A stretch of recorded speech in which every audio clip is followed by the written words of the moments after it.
మధుసూదన్ గారు మాట్లాడుతూ ఒక విషయం అన్నారు, ప్రజలు అమాయకులు అనే ఒక విషయం అన్నారు.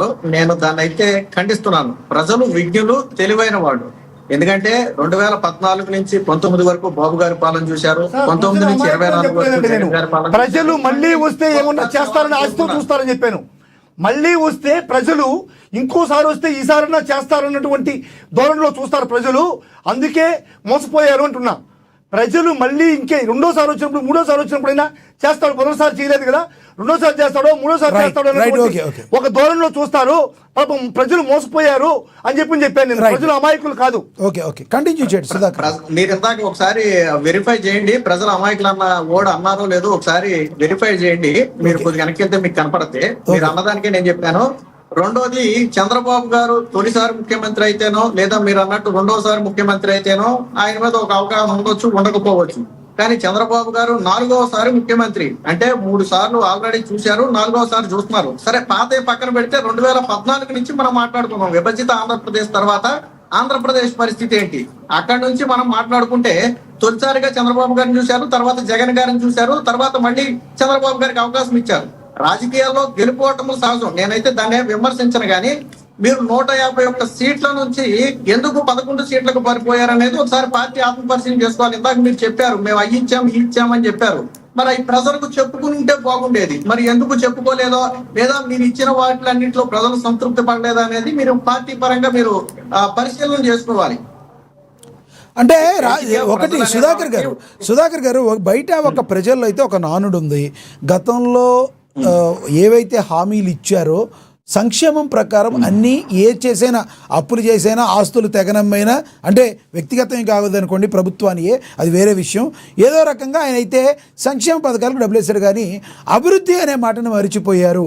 కాబట్టే ప్రజలు అభివృద్ధి కోరుకున్నారు. కాబట్టే జగన్మోహన్ రెడ్డి గారికి ఈ పరిస్థితి ఇచ్చారనే మాట బయట ప్రజల్లో ఉన్నదని కొంతమంది విశ్లేషకుల అభిప్రాయం. ఏకీభవిస్తారా? ఖచ్చితంగా విశ్లేషకులే కాదండి, ప్రజల అభిప్రాయంతో కూడా మనం ఏకీభవించాలి. జగన్మోహన్ రెడ్డి గారు మేనిఫెస్టో గురించి నేను కొన్ని మాటలు మాట్లాడతాను. ఆయన 2.5 లక్షల ఏపీపీఎస్సీ ద్వారా ఉద్యోగాలు కల్పిస్తామని చెప్పి ఒక హామీ ఇచ్చారు. ఆంధ్రప్రదేశ్ పబ్లిక్ సర్వీస్ కమిషన్ ఇందా మధుసూదన్ రెడ్డి గారు చెప్పిన ఉద్యోగాల్లో ఆ 2.5 లక్షల ఏపీపీఎస్సీ ఉద్యోగాలు ఎన్ని ఉన్నాయో ఒకసారి ఆయన లెక్కేసుకుంటే మంచిది. సెక్రటరేట్ ఉద్యోగాలు ఏపీపీఎస్సీ రావు, మీరు ఇచ్చిన వాలంటీర్ ఉద్యోగాలు ఏపీపీఎస్సీ పరిధిలోకి రావు. మేనిఫెస్టోలో చెప్పారు. నేను చెప్పిన లిస్ట్ లో వాలంటీర్లు చెప్పలేదు.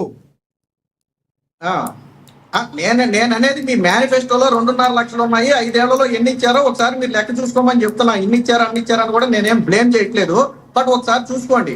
రెండోది, మెగా డిఎస్సి అనేది అతిపెద్ద హామీ అండి. మొన్న జగన్మోహన్ రెడ్డి గారి 2024లో కూటమి గెలవడానికి కావచ్చు, జగన్మోహన్ రెడ్డి గారు ఓడిపోవడానికి కావచ్చు, యువత పెద్ద ఎత్తున ఉద్యమించారనేది వాస్తవం. అది ఒప్పుకున్నా ఒప్పుకోకపోయినా వాస్తవమే. ఎందుకు యువత జగన్మోహన్ రెడ్డి గారిని 19లో నమ్మారు, 24లో నమ్మలేదు అంటే ఉద్యోగాల కల్పన విషయంలో యువత మేము మోసపోయామనక భావన ఉంది. దానికి ప్రధాన కారణం ఏంటంటే ఇందాక చెప్పినట్టు 2.5 లక్షల ఏపీపీఎస్సీ ఉద్యోగాలంటే ఆశపడ్డారు. మెగా డిఎస్సి అంటే అట్లీస్ట్ ఒక 15,000కు పైగా పోస్టులతో టీచర్ పోస్టులు తీస్తారు, మన తలరాతలు బాగుపడతాయని కొంత ఆశపడిన మాట వాస్తవం. అన్నిటికీ మించి జగన్మోహన్ రెడ్డి గారు ప్రతి సంవత్సరం క్యాలెండర్ తీస్తానన్నారు. 5 ఏళ్లలో ఏ జనవరి 1న కూడా క్యాలెండర్ అయితే నాకు తీలా. ఇది యువత నిరుత్సాహానికి ప్రధాన కారణం. ఇది అవునా కాదా ఆయనే చెప్పాలి. ఇప్పుడు నేను చెప్పినవన్నీ అవునా కాదా అనేది తర్వాత ఆయన మాట్లాడినప్పుడు చెప్పాలి. రెండోది, కూటమి ప్రభుత్వం వచ్చిన తర్వాత ఒక హామీ ఏదైతే ఆడపిట్ట నిధి ఉందో దాన్ని మినహాయించి మిగిలినవన్నీ పూర్తి చేశారనేది ప్రజల్లో ఉన్న భావన. నిరుద్యోగ వృత్తి అంటే మర్చిపోయారా? మీరు తెలుగుదేశం అనలిస్ట్, మీరు అనలిస్ట్ గా మాట్లాడండి. నిరుద్యోగ అదేంటండి మర్చిపోయారా? తెలుగుదేశం అనలిస్ట్ అదే మాట తప్పండి, ఎలా మాట్లాడు కాదండి. ఆయన ఏమి తెలుగుదేశానికి ఫేవర్ గా మాట్లాడదు. అదే లేదు, మీకు నచ్చినట్టు మాట్లాడాలి. నిరుద్యోగ వృత్తి ఏమైంది? నిరుద్యోగ వృత్తి ఏమైంది? అలా మాట్లాడద్దు, అలా మాట్లాడు సార్. నిరుద్యోగ వృత్తి ఏమైంది సార్? ఆయన తెలుగుదేశం అనట్లేదు సార్. తెలుగుదేశానికి ఫేవర్ గా మాట్లాడబాకండి, మీరు అనలిస్ట్ అంటున్నా. తెలుగుదేశానికి ఫేవర్ గా మాట్లాడబాకండి, మీరు అనలిస్టు. నిరుద్యోగ వృత్తి ఒకటి అంటున్నారు, నిరుద్యోగ వృత్తి ఏమైంది కూడా చెప్పండి. మీరు నిరుద్యోగ వృత్తి ఇవ్వలేదు కదా. నన్ను ఒకసారి మాట్లాడినవాడు మధుసూదన్ రెడ్డి గారు. నేను చెప్పింది 2 విషయాలు. ఒకటి, మీ మేనిఫెస్టోలో ఉన్నటువంటి అంశాలు ఇంప్లిమెంట్ చేయలేదని ఒకటి చెప్పాను. అలాగే కూటమి ప్రభుత్వం వచ్చిన తర్వాత చేసిందా లేదా అనేది మీరు రాజకీయంగా ఏదన్నా మాట్లాడాలంటే మాట్లాడుకోండి తప్ప, నా ఉద్దేశం ఉన్నది కావచ్చు లేదా ప్రజల భావన కావచ్చు చెప్పడం అనేది అది మా హక్కు, ఖచ్చితంగా చెప్తాం. సరే మీరు పార్టీలకు మాట్లాడుకుంటున్నాము అంటే మీ ఇష్టం. నేను రాలేదు కాబట్టి పథకం రాలేదని చెప్పాను, లేకపోతే ఆ పథకాన్ని వదిలేసి వచ్చిన పథకాలు నా దగ్గర 30-40 ఉన్నాయి, లిస్టు ఎదురుకుండానే పెట్టుకున్నాను. చదవమంటే నేను చదువుతాను. అలాగే ఇందాక ఆర్టీసీ బస్సుల గురించి ఒక మాట మాట్లాడారు. మరి ఆయన దగ్గర ఫిగర్లు ఉన్నాయో లేదో కానీ నా దగ్గర అయితే కొద్ది ఫిగర్లు ఉన్నాయి. ఆంధ్రప్రదేశ్ ప్రభుత్వం మొత్తం 8,405కు పైగా బస్సుల్లో ఉచిత ప్రయాణం కల్పించింది. 2,500 బస్సుల్లో ఉచిత ప్రయాణం లేదు. ఏ బస్సుల్లో ఉచిత ప్రయాణం లేదో కూడా నేను చెప్తా. సూపర్ లగ్జరీ బస్సుల్లో ఉచిత ప్రయాణం లేదు. అలాగే ఏదైతే ఏసీ బస్సులు ఉన్నాయో, ఇంద్రా కావచ్చు, అమరావతి లాంటి ఏసీ బస్సులు ఉన్నాయో వాటిలో లేదు. మెట్రో లగ్జరీ బస్సుల్లో ప్రయాణం లేదు. మిగతా అన్ని బస్సుల్లో కూడా ఉన్నాయి. ఇప్పుడు మనం మాట్లాడుకున్న ఏసీ కావచ్చు, లేకపోతే ఇంద్రా బస్సులు కావచ్చు, ఇవన్నీ అంతర్రాష్ట్రాలకి తిరిగే బస్సులు అండి. సాధారణంగా మనకు తెలుసు, ఆంధ్ర నుంచి హైదరాబాద్ కి, బెంగళూరుకి, కర్ణాటక లాంటి రాష్ట్రాలకు వెళ్లే బస్సులు అవి. సాధారణంగా ఆంధ్ర ప్రజలు ఎవరు కూడా రోజు పక్క రాష్ట్రం వెళ్ళి రావాలని కోరుకోరు. దాదాపుగా 76% ఆర్టీసీ బస్సుల్లో ఉచిత ప్రయాణం అందుతుంది. ఇక ఇప్పుడు ఆయన ఏదో చెప్పారు ఎలక్ట్రిక్ బస్సుల్లో ఇవ్వట్లేదు అని. సరే, అది కూటమి ప్రభుత్వం క్లారిటీ ఇవ్వాలనుకుంటూ ఎలక్ట్రిక్ బస్సుల్లో ఉచిత ప్రయాణం ఇస్తారా లేదా అనేది వాళ్ళ నుంచి చెప్పాల్సినటువంటి అంశం. సో ఇలాగా అంటే కూటమి ప్రభుత్వం వచ్చిన తర్వాత ప్రధానంగా గెలిచింది సూపర్ 6 హామీతో గెలిచింది. అప్పుడు ఏదైతే నవరత్నాలతో వైఎస్ఆర్సీపీ పార్టీ గెలిచిందో, కూటమి ప్రభుత్వం సూపర్ 6 లో గెలిచింది. సూపర్ 6 లో ప్రధాన హామీలన్నీ కూడా 2 ఏళ్లు తిరక్కముందే, ఇక మనం 2 ఏళ్లు పూర్తి కాకముందే మాట్లాడుకుంటున్నాం పాలన గురించి. 2 ఏళ్లు తిరక్కముందే పూర్తి చేసిన మాట వాస్తవం. అలాగే పెన్షన్ల విషయంలో ఒక కొత్త పెన్షన్ కూడా ఇవ్వలేదన్నారు.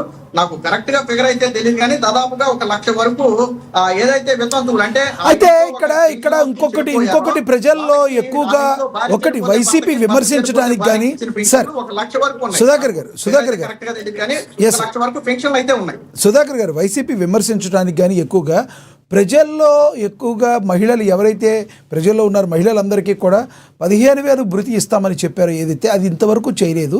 అసలు చేస్తారా, దాన్ని అటకెక్కిచ్చారని అడుగుతున్నారు. అది ప్రభుత్వం ఇంతవరకు అది మెయిన్ హామీగా అంటున్నారు. అది ఒక మద్యపాన నిషేధం అయ్యే అవకాశం ఉందంటారా? వైసీపీ మద్యపాన నిషేధం ఎలా చేస్తామని ఎగ్గొట్టేసిందో ఇది కూడా కూటమి ప్రభుత్వం దీన్ని ఎగ్గొట్టే అవకాశం ఉందంటారా?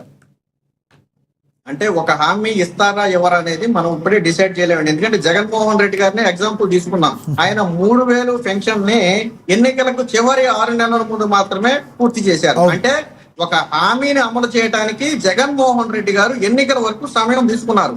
సో అదే సమయం అనేది ఇతర పార్టీలకు కూడా ఉంటది. ఒకవేళ నిజంగానే కూటమి ప్రభుత్వం అమలు చేయలేదనుకోండి, జగన్మోహన్ రెడ్డి గారికి ఏ గతి పట్టిందో కూటమి ప్రభుత్వానికి అదే పడుతుంది. నేను ఇందాకే చెప్పా, ప్రజలు విజ్ఞులు ఖచ్చితంగా నిలదీస్తారు. జగన్మోహన్ రెడ్డి గారిని గతంలో ఎందుకు నిలదీశారు? అనేక సందర్భాల్లో మద్యపాన నిషేధం విషయంలో నిలదీశారు, డిఎస్సి విషయంలో నిలదీశారు, ఏపీఎస్సి ఉద్యోగాల విషయంలో నిలదీశారు, టీచర్లకు సంబంధించినటువంటి విషయంలో నిలదీశారు, అమరావతి విషయంలో నిలదీశారు, పోలవరం అయితే ఇక్కడ ఇంకొక ప్రశ్న కూడా మిమ్మల్ని అడగాలి.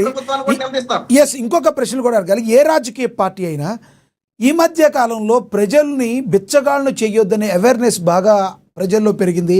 అందరి చేతుల్లో మొబైల్ ఉంది. మాకు అభివృద్ధి ఇవ్వండి సంక్షేమం కంటే కూడా అని చెప్పి యువత ఎక్కువగా కోరుకుంటున్నారు. దీన్ని గనా తీసుకుంటే ప్రభుత్వం అభివృద్ధి వైపు ముందుకు వెళితే ఏదైనా సంక్షేమాన్ని పక్కన పెట్టినంత మాత్రం నెగిటివ్ వస్తుందంటారా? ప్రజలు మరి ఓన్లీ సంక్షేమం మాత్రమే కోరుకుంటారా? అంటే ఖచ్చితంగా ప్రజలు సంక్షేమాన్ని, అభివృద్ధిని రెండింటినీ కోరుకుంటారండి. ఇప్పుడు ఉచిత పథకాలు తీసేస్తామంటే రాజకీయ నాయకులు ప్రజలు ఓట్లేస్తారా? మీరు చెప్పండి. ఉచిత పథకాలన్నీ తీసేస్తాం, మేము ఏమి ఇవ్వట్లేదంటే ప్రజలు ఓట్లేస్తారా? సో అభివృద్ధి కోరుకుంటారు, అదే సమయంలో సంక్షేమం కోరుకుంటారు. అయితే ప్రజలు అభివృద్ధి చెందే కొద్దీ మనం సంక్షేమాన్ని తగ్గించుకుంటూ రావచ్చు. మీరు చెప్పినట్టుగా ఉద్యోగ ఉపాధి అవకాశాలు కల్పించి ప్రతి కుటుంబంలో ఒక ఎంప్లాయ్ వచ్చాడు అనుకోండి, అప్పుడు సంక్షేమాలు తగ్గించిన కుటుంబాల మీద భారం పడదు, ప్రజలు కూడా యాక్సెప్ట్ చేసే పరిస్థితిలో ఉంటారు. ఇప్పుడు ప్రస్తుతం ఉన్నటువంటి పరిస్థితుల్లో కూటమి ప్రభుత్వం 2 బ్యాలెన్స్ చేస్తుంది అనేది నా ప్రధాన ఉద్దేశం. ఎందుకనంటే యువతకు సంబంధించినటువంటి హామీలన్నింటిలో కూడా ముఖ్యంగా ఉద్యోగాల కల్పన ఏదైతే 20 లక్షలు కల్పించామని గతంలో నారా లోకేష్ గారు చెప్పారో ఆ దిశగా అడుగులు వేస్తున్నారు. ప్రతి 2-3 రోజులకి రాష్ట్రానికి ఒక కంపెనీ వచ్చిందని వార్త చూస్తూనే ఉన్నాం. ఇప్పుడు ఇందులో మనం కూర్చుని ఒకరి మీద ఒకరు విమర్శలు చేసుకుని అబద్ధాలు చెప్పొచ్చు కానీ బయట వాస్తవాలు అనేది అబద్ధాలు కావు. ఇప్పుడు దగ్గర మొదలు పెడితే, కాంగ్నిజెంట్ దగ్గర మొదలు పెడితే, టీసీఎస్ దగ్గర మొదలు పెడితే అనేక పెద్ద కంపెనీలు ఈ రోజు రాష్ట్రానికి వచ్చిన మాట వాస్తవం. శంకుస్థాపనలు జరుగుతున్న MOU దశలో ఆగిపోతే మళ్ళీ అది విమర్శలకు దారి తీయొచ్చు.